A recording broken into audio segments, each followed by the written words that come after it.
And what was my message? The three most important issues that the Filipinos are really afraid of: corruption, drugs, criminality. Now, I'm warning. A lot of guys have taken over. Do not do it here. Do not do it here. Because I said one of these days, America will be sorry state. Because no longer the cocaine and heroin travels a long route. You just cook shabu in the boundary, just what like the trawlers, the Chinese trawlers are doing, cooking shabu in the ships and throwing it overboard and placing a GDP. There's a GDP so that the drug lords are going to travel. So if we meet in one, if we meet in one corner, I'm sorry. I am really sorry. I'm saying it to God, not to anybody else. I will not offer apologies or excuses. I have to do what I must do. Period. I hope you realize my statement when I became president.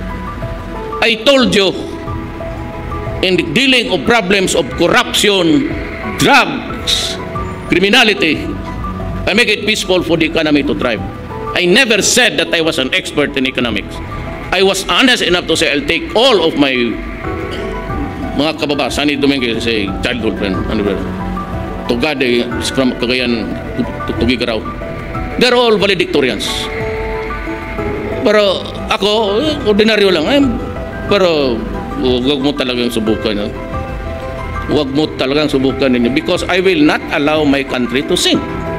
If you think that you're earning millions here, better enjoy it because I said, magtatakbo rin tayo. You know, what is really very funny is this. When I became president, I did not start operating police punitive action right away.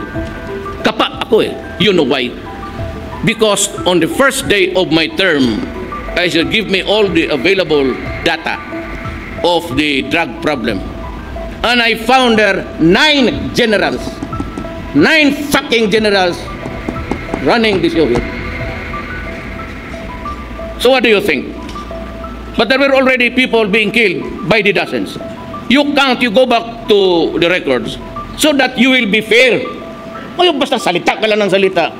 There were several killings before I assumed duty. 10, 15, it was already almost a vicious thing every day. It was not only after 2 months that I allowed Bato, the PNP chief, to start.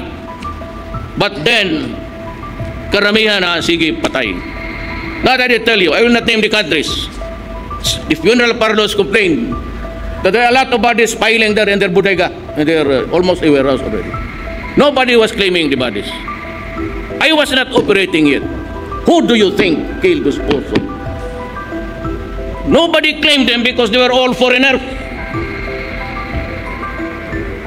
Could you ever think a Christian country, whatever the crime of the carcass it did, kukunin mo talaga yan sa punerarya?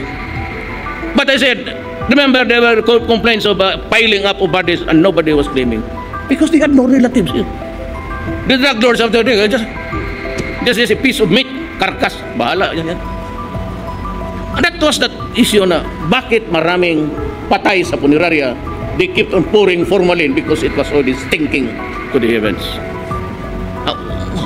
Bakit walang nakiklaim? Walang kilala eh. Just like the innocent Filipinos lured abroad. Ito naman dito, they were lured here. And to made me to believe that everything, this kind of practice is alright. And so the poor guys are also just cooking there and cooking here. Now, who do you think killed them?